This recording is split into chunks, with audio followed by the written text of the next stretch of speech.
warahmatullahi wabarakatuh. Perkenalkan, nama saya Pin Aulia, Prodi PGMI semester 2. Hari ini kita akan membahas etika pergaulan dalam Islam. Pernahkah kita bertanya, sudahkah cara kita bergaul selama ini sesuai dengan tuntutan Islam? Sudahkah lisan kita terjaga? Sudahkah pergaulan kita membawa kebaikan bukan dosa? Panduan bergaul yang bukan sekedar aturan sosial, melainkan bagian dari ibadah kita kepada Allah Subhanahu wa Ta'ala. Apa itu etika pergaulan? Etika pergaulan adalah norma, tata krama, dan adab dalam berinteraksi dengan sesama manusia yang berlandaskan nilai-nilai Islam. Islam tidak hanya mengatur ibadah ritual seperti sholat, puasa. Islam juga mengatur bagaimana kita bersikap kepada orang lain, bagaimana kita berbicara, berjalan, bahkan memandang seseorang.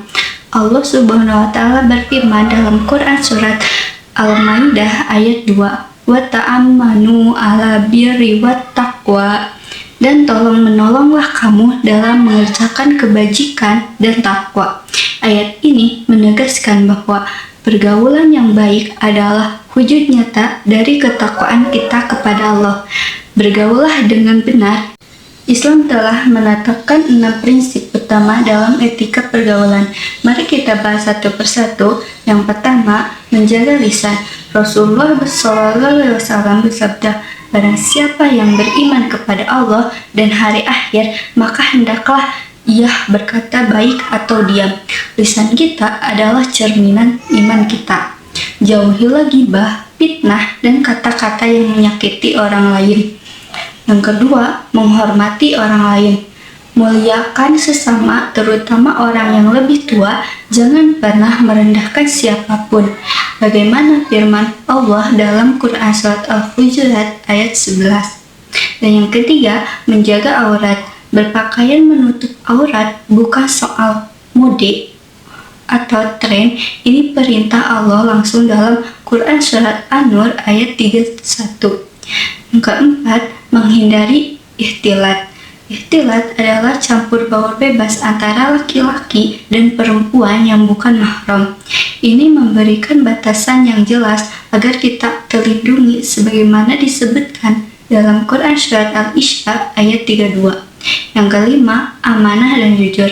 Tetapi janji, jujur, dan perkataan dan perbuatan. Orang yang amanah adalah orang yang dipercaya di dunia maupun di hadapan Allah. Quran surat Al-Ahzab ayat 70 dan 71 menguatkan hal ini. Dan yang keenam, ukhuwah Islamiyah, perkuatan persaudaraan sesama muslim. Bergaul bukan hanya untuk kepentingan diri sendiri, tapi untuk saling menguatkan dalam keimanan. Teman-teman, mari kita renungkan 3 dalil penting dari Al-Quran yang menjadi landasan etika pergaulan kita. Dalil pertama, Allah berfirman dalam Quran surat Al-Hujurat ayat 11, "Ya ayyuhalladzina amanu la yaskhor yama'u min qawm," yang artinya, wahai orang-orang yang beriman, janganlah suatu kaum mengolok-ngolok kaum yang lain. Larangan ini tegas, tidak boleh ada yang merendahkan, mencemooh, atau menghina sesama, apalagi sesama muslim. Dalil kedua, Quran surat Al-Isra ayat 353, "Dan katakanlah kepada hamba-hambaku agar mereka mengucapkan perkataan yang lebih baik."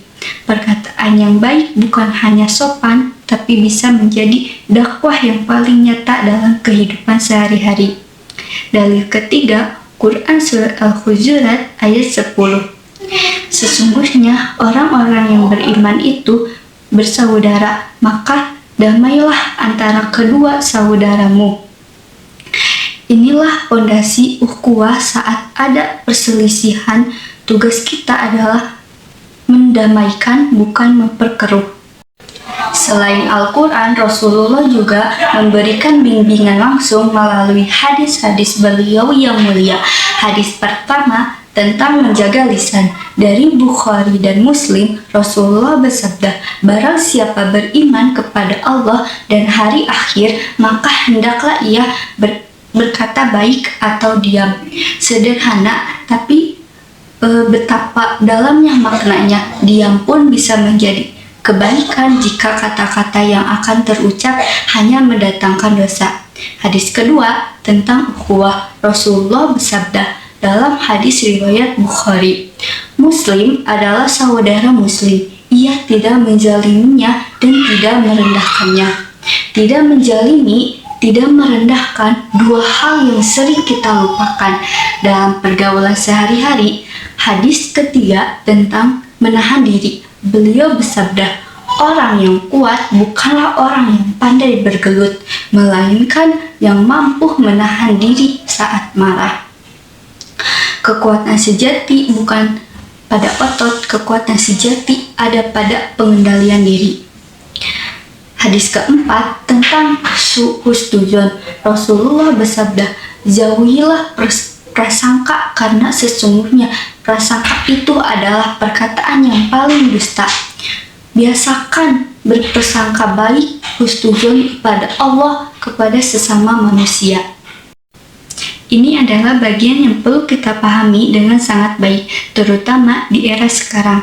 Ketika pergaulan dengan lawan jenis, Allah Subhanahu wa Ta'ala telah memperingatkan dengan tegas dalam Quran Surat Al-Isra ayat 32.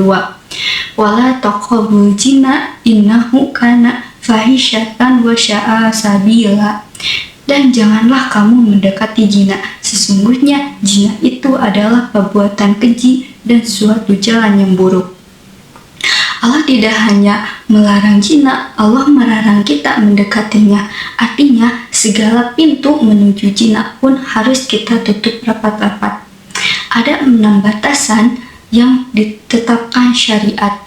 Pertama, larangan khalwat, berduaan dengan yang bukan mahram di tempat sepi. Kedua, menundukkan pandangan dari yang bukan mahram.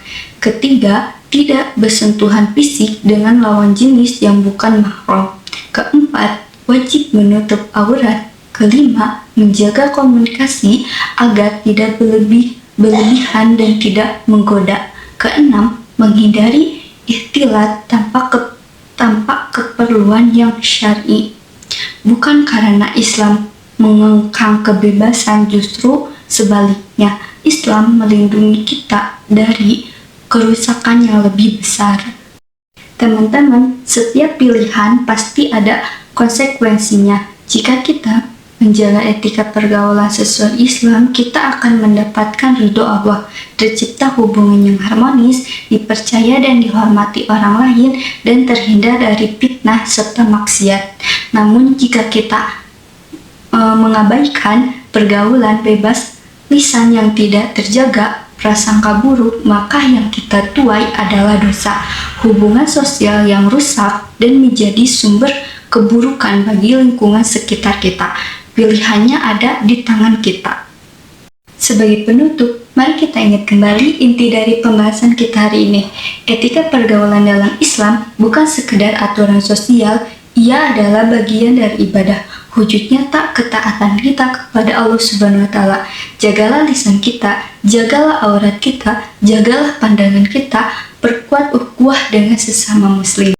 Rasulullah SAW mengingatkan kita dengan indah, sesungguhnya di antara mukmin yang paling sempurna imannya adalah yang paling baik akhlaknya. Hadis Al-Tirmidzi. Maka jadikan pergaulan kita sebagai ladang pahala. Jadikan setiap interaksi kita sebagai cerminan keindahan Islam. Sekian dari saya. Wassalamualaikum warahmatullahi wabarakatuh.